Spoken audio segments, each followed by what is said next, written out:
जय हिंद दोस्तों, the illusion में आपका स्वागत है। मैं हूं जीवन सर और आज आप देखने वाले हैं 3 प्रश्नों का, जो कि एक में मैंने आपके लिए लाया है एज ए क्वेश्चन पेपर और उसका मैं डिस्कशन करते हुए सारे सवालों का जवाब दूंगा। मैथ भी है इसमें सीडीपी भी है और इसमें ईवीएस भी है। और जो बच्चे हमसे ऑफलाइन पढ़ना चाहते हैं, सीटेट या झारखंड टेट, वो हमसे संपर्क करें, मेरा नंबर दिया हुआ है। और जो बच्चे दूर बैठे हैं, जो हमारे पास नहीं आ सकते हैं, अभी जेटेड मेंस का क्लास चल रहा है, उसके लिए आपको यूट्यूब ज्वाइन करना होगा। यूट्यूब कैसे ज्वाइन करना, उसका वीडियो दिया हुआ है अमित सर ने, उसे देख लें, या आप जैसे ही चैनल को खोलेंगे वहाँ पर आपको ज्वाइन बटन मिल जाएगा। लेकिन जो जेटेड मेंस की तैयारी नहीं कर रहे हैं, उन्हें ज्वाइन करने की ज़रूरत नहीं है। वे सिर्फ सब्सक्राइब कर लें चैनल को और वीडियो को देखें और फ़ायदा उठाएं। तो चलिए देखते हैं कि इस वीडियो में क्या क्या है। इस वीडियो में आपको मिलेगी एक प्रश्न पुस्तिका, जिसमें से 30 प्रश्न शामिल है। प्रश्न संख्या 1 से 10 तक आपको सीडीपी के प्रश्न मिलेंगे। प्रश्न संख्या 11 से 20 तक आपको ईवीएस के मिलेंगे और प्रश्न संख्या 21 से 30 तक आपको मैथ के प्रश्न मिलेंगे।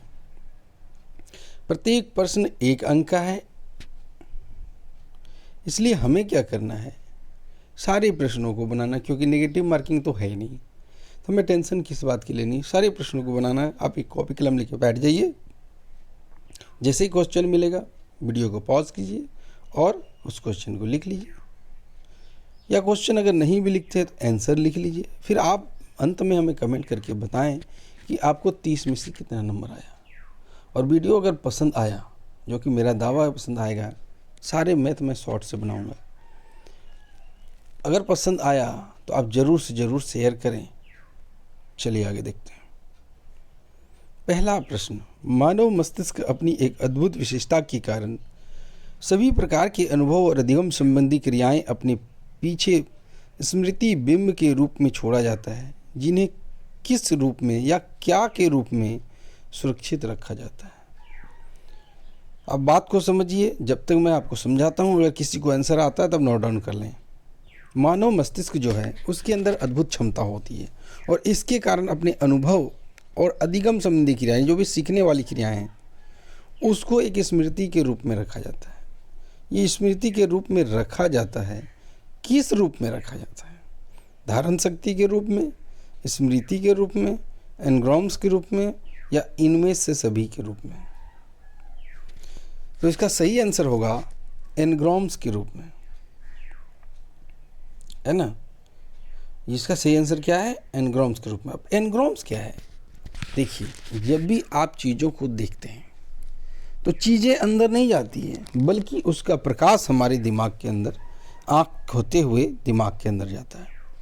जो चीज़ें हैं उसकी उल्टी छवि हमारे रेटिना में बनती है और नसों द्वारा, जिसको दृश्य कोशिकाएं कहते हैं या दिग् कोशिकाएं, या जो भी नसें हैं हमारी आँखों से जुड़ी हुई, जो दिमाग तक जाती है, वे क्या करती हैं, वही जो छवि उसको एनग्राम्स के रूप में, यानी जो इलेक्ट्रॉन सिग्नल्स होते हैं, उस रूप में ले जाके दिमाग को दिखाती है और मस्तिष्क हमारा उसे सीधा प्रकट करता है। चलिए अगले प्रश्न को देखते हैं। मानव मस्तिष्क सभी प्रकार के अनुभव और अधिगम संबंधी क्रियाएं अपने पीछे स्मृति के बिंब के रूप में सुरक्षित रखते हैं। और ये जो क्रिया है सुरक्षित रखना, वो क्या कहलाता है? स्मृति कहलाता है, धारण शक्ति कहलाता है, एनग्राम्स कहलाता है, या इनमें से सभी? देखिए, आप देखें यहाँ पर एनग्राम्स तो होगा नहीं, क्योंकि एनग्राम्स के रूप में होता है। यहाँ पर पूछ रहा है एनग्राम्स के रूप में रखना क्या कहलाता है ना। स्मृति, धारण शक्ति, एनग्राम्स, या इनमें सभी? तो इसका सही जवाब है धारण शक्ति कहलाता है। नेक्स्ट है, स्मृति के प्रकार हैं तात्कालिक स्मृति, अल्पकालिक स्मृति, दीर्घकालिक स्मृति, या इनमें से सभी? तो इसका सही जवाब होगा इनमें से सभी। तात्कालिक स्मृति जो होती है वो कुछ क्षणों के लिए होती है। अभी आपने देखा, थोड़े क्षण याद रहे, फिर आप भूल गए। अल्पकालिक स्मृति क्या है?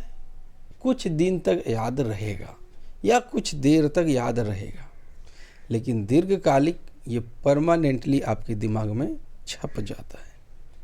जैसे बहुत सी ऐसी घटनाएं हैं जो बचपन में हुई हैं और याद भी आप अभी तक है ना।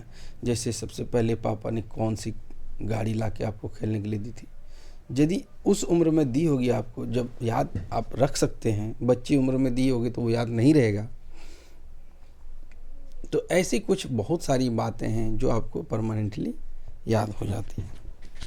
इसका सही जवाब है इनमें से सभी। नेक्स्ट क्वेश्चन है, बुद्धि क्या है? तो बुद्धि पर कई परिभाषाएं दी गई हैं जो हमने क्लास के दौरान बताया था। अब उसके बारे में निष्कर्ष ये निकलता है कि बुद्धि एक सीखने की योग्यता है, सही जवाब। अमूर्त चिंतन की योग्यता है, ये भी सही जवाब। नवीन परिस्थितियों में समायोजन की योग्यता है, ये भी सही है। तो उसका सही आंसर होगा इनमें से सभी। अब सीखने की योग्यता क्या है? जिसके अंदर जितनी बुद्धि होती है वो तो उतना तेजी से सीखता है। जो मंदबुद्धि बालक होते हैं उन्हें सीखने में दिक्कत होती है। अमूर्त चिंतन क्या है? अमूर्त चिंतन है जो चीज़ें सामने ना भी हो उसके बारे में भी सोच लेना अमूर्त चिंतन कहलाता है। जैसे भूत, है कि नहीं? रात होते ही हमारा दिमाग ये सोचने लगता है भूत आ गया, अंधेरे से में डर लगने लगता है। ये सब क्या है? अमूर्त चिंतन है। नवीन परिस्थितियों में यदि आपने कोई स्थिति आपके अंदर ऐसी आ गई जो आप अनभिज्ञ हैं, तो आप नई परिस्थितियों में कुछ ना कुछ एडजस्टमेंट करेंगे ताकि उस मुसीबत से निकला जा सके, या वैसे तो छोड़ नहीं सकते हैं। तो इसका सही जवाब है इनमें से सभी। नेक्स्ट है, व्यक्ति जिस अनुपात में अमूर्त चिंतन करता है उसी अनुपात में वह बुद्धिमान कहलाता है। यह कथन किसका है? वुडवर्थ का, स्टर्न का, टर्मन का या वेगनन का? तो ये जो कथन है वो है टर्मन का। तो इसका सही जवाब 3 हो गया। कुछ मनोवैज्ञानिकों का मानना है कि बालक पर पर्यावरण का, जबकि दूसरों का मानना है कि बालक पर आनुवांशिकता का ज़्यादा प्रभाव पड़ता है। यह क्या कहलाता है? यानी कुछ मनोवैज्ञानिक बालक के विकास के प्रभाव को लेकर के ये दावा करते हैं कि आनुवांशिकता का है, दूसरे ये दावा करते नहीं है आनुवांशिकता का नहीं है, ये तो वातावरण का ज़्यादा प्रभाव है। तो ये जो एक प्रकार का विवाद आपको लग रहा होगा, तो ये क्या है? प्रकृति पोषण विवाद है, प्रकृति पोषण से बुद्धि का संबंध है, बुद्धि एवं जाति विभिन्नताएं हैं, या बुद्धि का वितरण है। तो जितने भी ऑप्शन आप देख रहे हैं वो बुद्धि से जुड़े हुए हैं, लेकिन इसका सही आंसर है प्रकृति पोषण विवाद। ये सवाल कई बार एग्जामों में पूछा गया है कि प्रकृति पोषण विवाद। आपने देखा सही उत्तर। अब 7वां प्रश्न, मर्दों और औरतों में एक दूसरे से बुद्धि का अंतर नहीं देखा गया है। आज महिलाएं कहां से कहां पहुंच गईं और पुरुष भी कहां से कहां पहुंच गए। तो ये अंतर ज़्यादा नहीं है, तो इसे क्या कहा जाता है? बुद्धि का वितरण, बुद्धि की विभिन्नताएं, बुद्धि की वृद्धि, बुद्धि का वितरण 2 बार हो गया है ना। तो ये कहलाता है बुद्धि एवं लैंगिक विभिन्नताएं। अब ये क्या मतलब हुआ? देखिए, बुद्धि का वितरण है कहने का मतलब बुद्धि कई क्षेत्रों में बटी हुई है। सब व्यक्ति में एक जैसा बुद्धि नहीं होता है कि नहीं? लेकिन बुद्धि की वृद्धि की जा सकती है। और बुद्धि की लैंगिक विभिन्नताएं आपने समझा कि औरतों और पुरुषों में ज़्यादा कुछ अंतर नहीं देखा गया। नेक्स्ट है, निम्न में से कौन सा अभिप्रेरणा के प्रकार हैं? आंतरिक अभिप्रेरणा, बाह्य अभिप्रेरणा, 1 और 2 दोनों, या इनमें से कोई नहीं? तो इसका सही जवाब है 3 नंबर ऑप्शन, 1 और 2 दोनों। अभिप्रेरणाएं 2 प्रकार की होती हैं, आंतरिक और बाह्य। नेक्स्ट है, निम्न में से कौन सा शारीरिक आवश्यकता नहीं है? भूख, गाड़ी, काम, आराम। देखिए, हमें इसे कैसे पता करना है? वैसा ऑप्शन ढूंढिए जो जीने के लिए आवश्यक हो तो वो हो जाएगा शारीरिक आवश्यकता। लेकिन गाड़ी अगर नहीं भी है तो फिर भी आप जीवित रह सकते हैं, तो ये शारीरिक आवश्यकता नहीं है। चलिए आगे बढ़ते हैं। नेक्स्ट है, स्किनर के प्रयोग में उद्दीपक क्या था? तो मैं आपको बता दूं, स्किनर ने कबूतर पर प्रयोग किए थे, थॉर्नडाइक ने बिल्ली पर, वाटसन ने कुत्ते पर, वाटसन ने अल्बर्ट पर, पावलोव ने कुत्ते पर, है ना। तो इस केस में आपसे ये नहीं पूछा गया कि किस पर प्रयोग किया गया, आपसे पूछा गया है उद्दीपक क्या था। उद्दीपक वो पदार्थ हो सकता है जो आपको किसी कार्य को करने के लिए उकसाता है। तो कबूतर के लिए उद्दीपक था उसका भूख, जो कि ऑप्शन नहीं है। दूसरा था दाना, जो कि सही जवाब है। नेक्स्ट है, सतत मूल्यांकन के प्रकार हैं। देखिए, सतत में होता लगातार, सतत और व्यापक होता है। व्यापक के बारे में नहीं पूछा, व्यापक का मतलब विस्तृत होता है। सतत में लगातार, तो सतत मूल्यांकन कितने प्रकार के? तो ये 3 प्रकार के होते हैं: निदानात्मक मूल्यांकन, रचनात्मक मूल्यांकन और संकलनात्मक मूल्यांकन। 11 का सही जवाब 4 हुआ।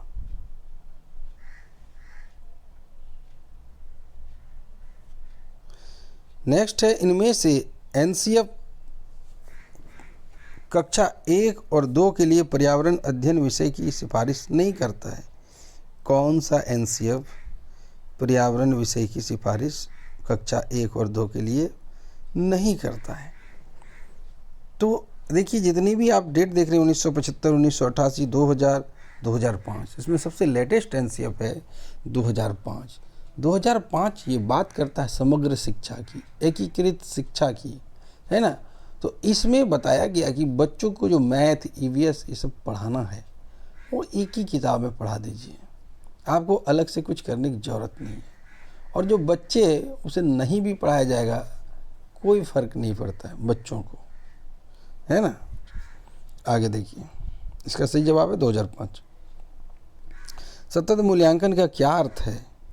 आखिर क्यों किया जाता है सतत मूल्यांकन? शैक्षणिक उपलब्धि के लिए, या शैक्षणिक उपलब्धि का गैर शैक्षणिक उपलब्धि के लिए, या उपचारात्मक के लिए, या सर्वांगीण विकास के लिए? तो आपको ऐसे ऑप्शन ढूंढने हैं जिस ऑप्शन से सटीकता मिले। देखिए, सारे ऑप्शन सही है सिर्फ बी को छोड़ के, लेकिन हमें ऐसे उत्तर ढूंढने हैं जो बहुत ही सटीक हो। तो यहाँ पर सी नंबर ऑप्शन ये कहता है कि सर्वांगीण विकास। तो सर्वांगीण विकास मतलब सभी क्षेत्रों में बताओ, यानी वो ऐसा आप उसको शिक्षा दें, समग्र शिक्षा में मिला जुला करके अब ये करें। एकीकृत भी बोला जाता है ना, समावेशी कहा जाता है, ढेर सारे शब्द मिलेंगे आपको। तो समग्र मतलब पूरी तरह से सीखे वो। नेक्स्ट है, वाष्पीकरण विषय पर बच्चों को विविध सोच का आकलन करने के लिए निम्नलिखित में से कौन सा प्रश्न एक नमूना हो सकता है? मतलब वाष्पीकरण पर आपको पढ़ाना है, तो ऐसा प्रश्न बताइए जिस पर बच्चे अलग अलग ज़्यादा से ज़्यादा सोच सके, तब आपका आकलन संपन्न हुआ। ऐसा वाला ऑप्शन आप बताइए। तो जल चक्र के 5 लाभ अगर आप पूछते हैं तो आपको सिर्फ 5 जवाब मिलेंगे। क्या होता यदि जल चक्र नहीं ही होता? तो यही तो सही जवाब है ना, क्योंकि इसमें आपको अगर 50 स्टूडेंट है क्लास में या 40 है तो 40 तरह के जवाब मिलेंगे। जल चक्र के क्रम सोपानों की सूची बनाइए। सूची बनाएगा तो कुछ 4-5 तो ऑप्शन मिलेगा। आरेख बनाइए और नाम लिखिए, यह भी सीमित क्वेश्चन है। तो आप ऐसा वाला चयन करें जिसमें आपको ज़्यादा से ज़्यादा फ़ायदा दिखे, बच्चे के लिए ज़्यादा से ज़्यादा लाभ हो, तब आपका आकलन सही हुआ। इसका सही जवाब है ऑप्शन नंबर बी। नेक्स्ट है, नेहा कक्षा 5 के ईवीएस विषय में नीचे दी गई मूल्यांकन तकनीक का प्रयोग करती है। ऑप्शन है हस्तसिद्ध क्रियाकलापों का मूल्यांकन, गृह कार्य मूल्यांकन, परियोजना कार्य मूल्यांकन और मौखिक परीक्षा मूल्यांकन। देखिए, हस्तसिद्ध क्रियाकलाप मतलब वैसा क्रियाकलाप जो हाथ से एकदम बहुत बढ़िया से बना ले, जैसे मूर्ति बनाना इस टाइप का कुछ, या कोई भी और ऐसा जो कि हाथ से किया जा सके, बढ़िया वाला। दूसरा है गृह कार्य, तो गृह कार्य तो देते ही हैं बच्चों को। तीसरा है परियोजना कार्य, तो कक्षा 5 में सरकारी स्कूल में महीने देते होंगे तो पता, लेकिन मुझे नहीं पता है कि छोटे बच्चों को कुछ प्रोजेक्ट दिया जाता है। इसके बाद मौखिक परीक्षा, बच्चे मौखिक परीक्षा से उतना ज़्यादा नहीं सीख पाएंगे, याद रखिएगा। वो आपको मातृभाषा में ही जवाब देंगे। तो आपका सबसे अच्छा छोटे बच्चों के लिए वो है गृह कार्य मूल्यांकन, कि होमवर्क वो सही से कर रहा है कि नहीं, क्योंकि थॉर्नडाइक महोदय ने कहा है कि बच्चे करके ज़्यादा सीखते हैं। इसका सही जवाब है ऑप्शन नंबर बी। घरों में खाने पीने की चीज़ों को कैसे सुरक्षित रखा जाता है, इस विषय में बच्चों को उपयुक्त जानकारी कहाँ से मिल सकती है? बाजार से, परिवार से, टीवी से, अखबार से। तो आप ऑप्शनों को ध्यान से देखेंगे तो आप पाएंगे कि बच्चा ज़्यादा से ज़्यादा इंटरेक्ट करेगा परिवार में। तो खाने पीने चीज़ों को जाने अनजाने वो परिवार से सुरक्षित करना सीख जाता है। जैसे मम्मी ने कहेगा पापड़ धूप में दे दो, या अचार को धूप में निकाल दो, कपड़े भींग रहे हैं उठा के ले आओ, या ये कहेगा गेहूँ सूखने दिया वो भींग जाएंगे, चिड़िया खा जाएंगे उसको, जाकर बैठो। तो जाने अनजाने परिवार में कितनी सारी चीज़ें सिखा गया, जो कि खाने पीने चीज़ों को सुरक्षित रखा जाता है कि नहीं।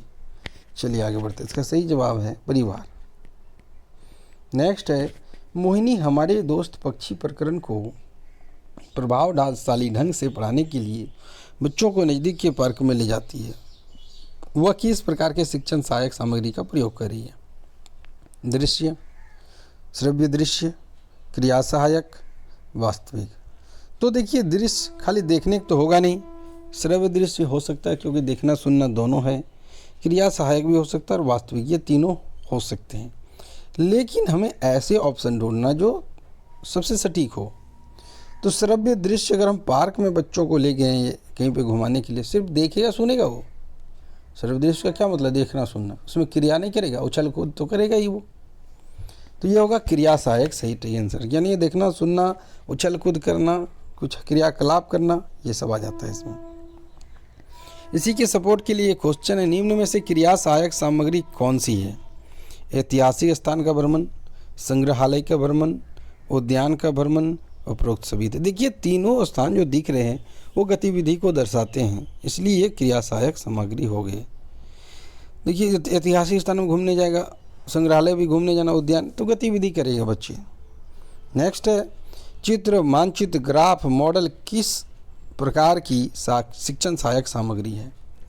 यानी ये सभी देखिए आप चित्र को देख सकते हैं, मानचित्र को देख सकते हैं, ग्राफ को भी देख सकते हैं, मॉडल जैसे ग्लोब उसको या ताजमहल उसे भी देख सकते हैं। तो इसे सिर्फ हम देख सकते हैं, तो ये दृश्य सामग्री हो गई। क्रियात्मक अभी हमने बताया, क्रियात्मक और क्रिया सहायक एक ही है। श्रव्य दृश्य में देखा और सुना जाता है। तो 19 का सही जवाब होने के बाद अब 20 का, शिक्षक की सबसे बहुमूल्य निधि है उसकी सेवा, वेतन, गर्व या छात्रों का विश्वास। तो शिक्षक की सबसे बहुमूल्य निधि है छात्रों का विश्वास। अगर आपके ऊपर छात्र को विश्वास नहीं है तो आपसे आनाकानी करना शुरू कर देगा, वो आपसे नहीं पढ़ेगा। तो अब देखते हैं हम, EVS हो गया, CDP हो गया, अब हम देखते हैं मैथ के प्रश्नों को जो कि 10 है इसमें। चलिए अब कहा 18 सेंटीमीटर भुजा वाले किसी घन में 3 सेंटीमीटर भुजा वाले कुल कितने घन काटे जा सकते हैं? तो देखिए यहाँ पर संख्या पूछा कितने, तो हमने क्या कहा, एक फॉर्मूला बनाया हमने, वो है ये संख्या बराबर, यानी संख्या बराबर बड़ा बटे छोटा, संख्या बराबर बड़ा बटे छोटा।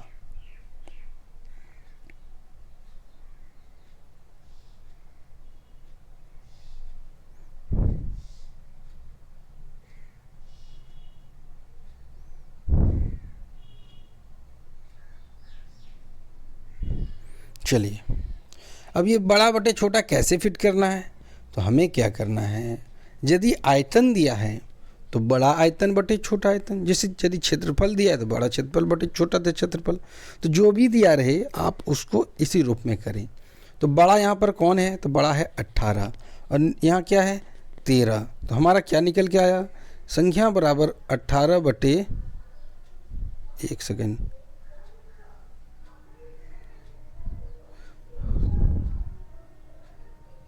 यहाँ पर होगा 18 बटे 3, है ना। अब ये देखिए 3 6 के 18, 6 आया, तो हमारा आंसर 6 नहीं होगा। क्यों नहीं होगा, अब ये देखिए आप, यदि आप किसी घन को काटते हैं, इस तरह का घन होता है, तो वो आयतन कटेगा, तो हमें इसका आयतन निकाल दीजिए। तो हम यहाँ पर कर सकते थे 18 गुना 18 गुना 18 बटे 3 गुना 3 गुना 3, लेकिन जब हमने काट लिया 6 आया, तो 6 को कितना बार करना, चूँकि आयतन है तो आयतन के लिए 6 को कितना करना होगा, 3 बार। तो 3 को जब 6 का जब क्यू निकालेंगे आप, 6 गुना 6 गुना 6, तो ये आएगा 216, है ना। चलिए आगे बढ़ते अगले सवाल के साथ। इसका आंसर हो गया 216। अगला सवाल है,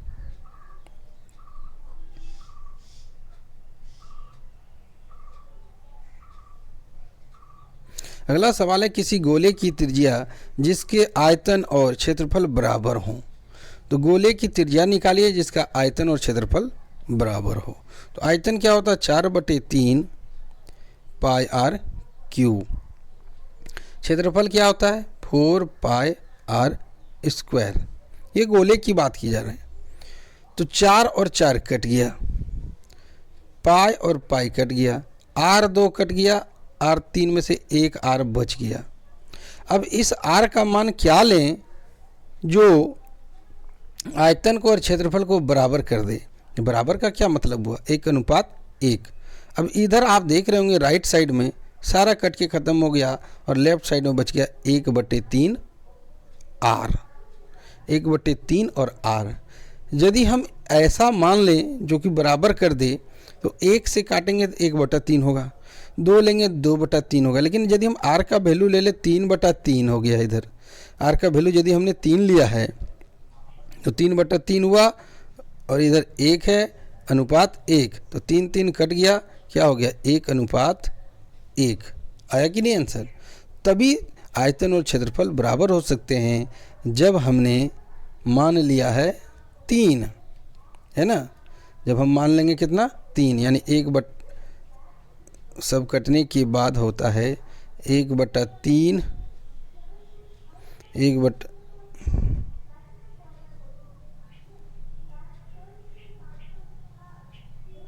1/3 इधर आया था और आर आया था, और इधर आया था 1, और बराबर करने हमें। तो यदि हम आर का मान 1/3 के है ना यहाँ, तो वहाँ पर 3 रख दें तो हमारा मान 1 हो जाएगा। हमने अनुपात के जगह में बराबर का भी प्रयोग किया, क्योंकि 1:1 आया तो 1:1 बराबर ही तो हुआ। तो ये देखिए कट के हो गया 1:1, यानी 1:1। तो ये कब हुआ, जब हमने मान रखा था 3। चलिए अगला देख लेते हैं। किसी ठोस के पृष्ठीय क्षेत्रफल 384 है। चलिए देखिए, ठोस का पृष्ठीय क्षेत्रफल देखिए क्या होता है, फॉर्मूला बताइए। 6, क्या प्रॉब्लम आ गया, 6a² है ना। पृष्ठीय क्षेत्रफल किसका है यहाँ पर आप देख लीजिए। आंसर आप देख रहे होंगे घन मीटर, घन मीटर, घन मीटर। घन का मतलब 3 नहीं, यहाँ दिया हुआ है ठोस घन के, है ना। तो घन को क्यूब कहते हैं, उसका ये फॉर्मूला होता है पृष्ठीय क्षेत्रफल का।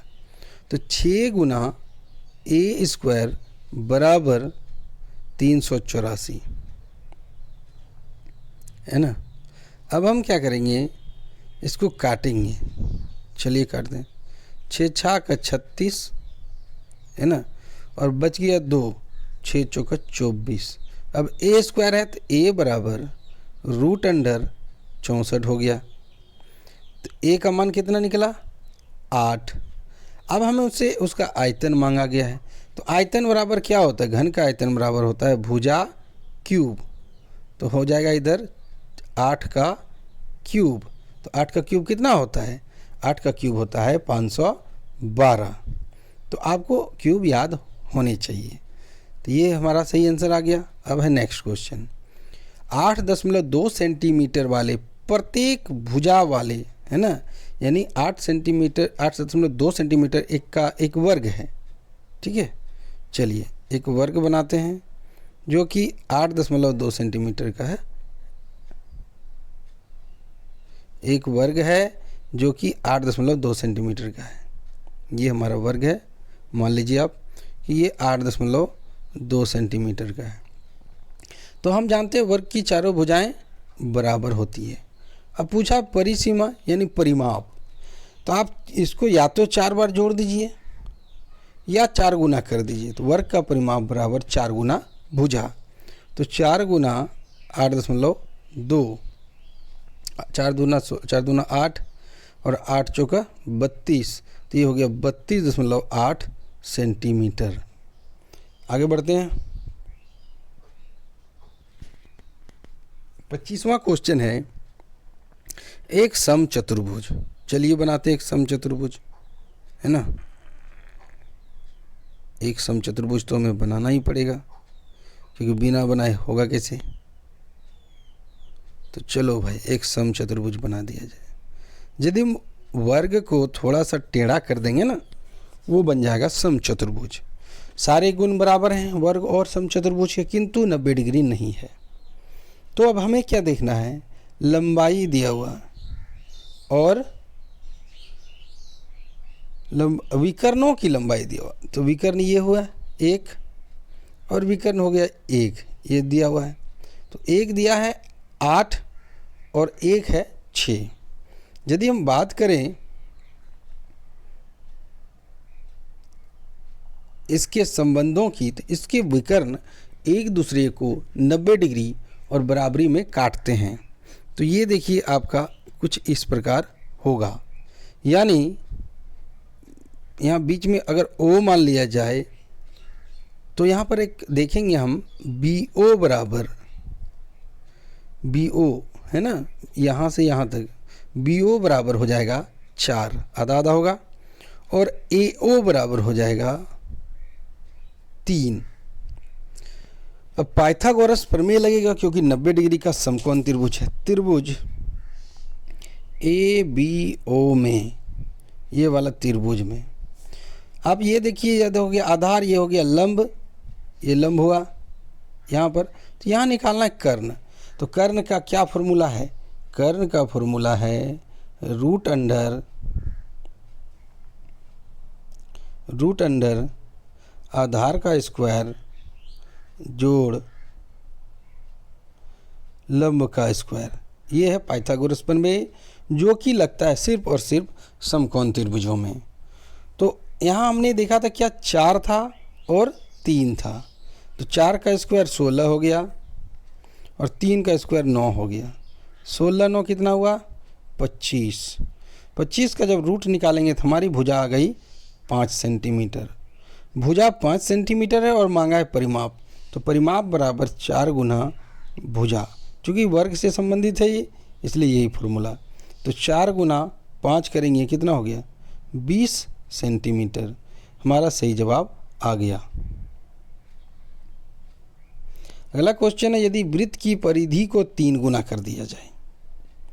देखिए ऐसे प्रश्नों को ध्यान से सुनिए। यदि कहा कि वृत्त की परिधि को 3 गुना कर दिया जाए तो नई परिधि में क्या बदलाव आएगा। परिधि था और परिधि ही पूछा, तो जितना गुना किया था उतना ही आंसर होगा। लेकिन यहाँ सवाल देखिए बदला है कि परिधि को 3 गुना किया है और क्षेत्रफल कितना गुना हो जाएगा। तो जरा फॉर्मूला देखिए, उसी से आपका आंसर आ जाएगा। परिधि का होता है 2πr और क्षेत्रफल का होता है πr²। तो देखिए परिधि में 3 गुना किया है, तो 3 गुना किया तो r इसमें क्या बार है, यहाँ देखिए r 2 बार है, तो 3 एक बार आएगा r के लिए, फिर एक बार आएगा के लिए, यानी 9 गुना हमारा आंसर हो जाएगा। परिधि में जितना गुना किया जाएगा क्षेत्रफल उसका स्क्वायर गुना हो जाता है। यदि 3 गुना किया गया है तो क्षेत्रफल 9 गुना हो जाएगा। यदि 5 गुना किया गया है क्षेत्रफल 25 गुना हो जाएगा। और ऐसा होता है r² के कारण। इसका सही जवाब हो गया 9 गुना। नेक्स्ट है एक व्यक्ति एक वर्गाकार पार्क में 2 चक्कर लगाते हुए 88 मीटर की दूरी तय करता है। भाई देखिए, एक चक्कर को हमें पता है कि उसको कहते हैं परिमाप, एक चक्कर को। तो यहाँ हमें 2 चक्कर से कोई मतलब नहीं। तो 2 चक्कर में हुआ है 88 मीटर, तो इसलिए एक चक्कर में कितना होगा, 88/2, 44 मीटर, यानी परिमाप हो गया 44। और भुजा बराबर क्या होता है, परिमाप बटे 4, यानी 4 टुकड़ों में भुजा निकलती है। परिमाप यदि दिया हुआ है तो भुजा 4 टुकड़ों में निकलती है, 11, 11, 11 और 11। ये हमारा आ गया। अब हमें मांगा है क्षेत्रफल। तो क्षेत्रफल बराबर क्या होता है, भुजा स्क्वायर होता है। तो एरिया बराबर हो गया भुजा स्क्वायर, 11 का स्क्वायर।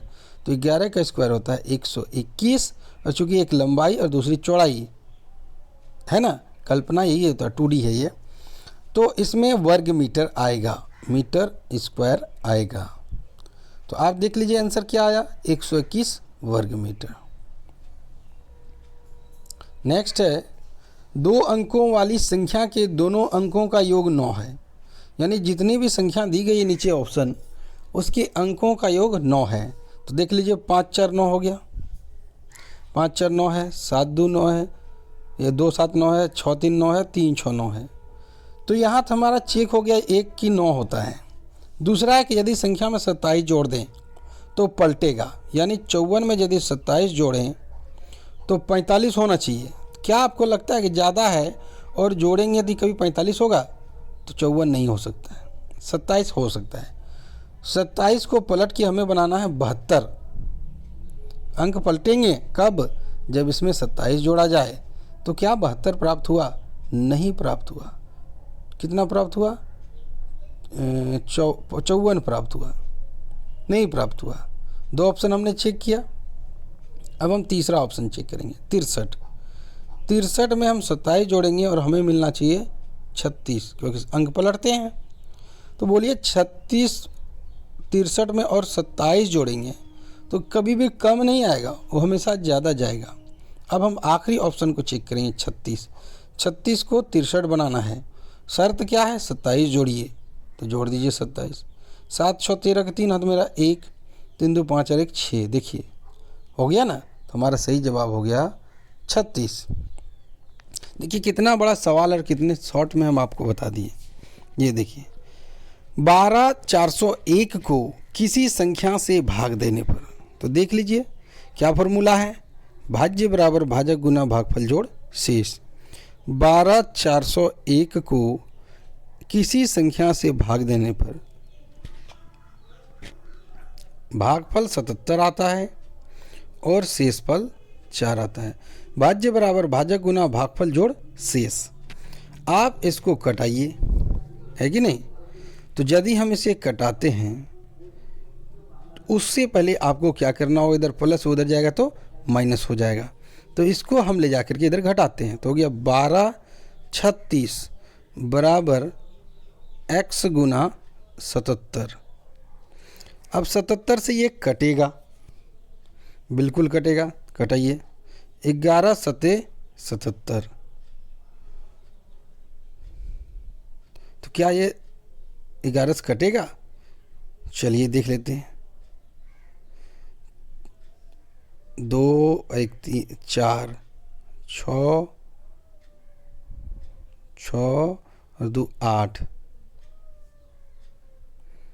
एक अल्टरनेट जोड़ा जाता है 4 और 6 2 8, 8 में 4 गया 4, नहीं ये नहीं कट रहा है, तो ये हमें कटा के देखना होगा।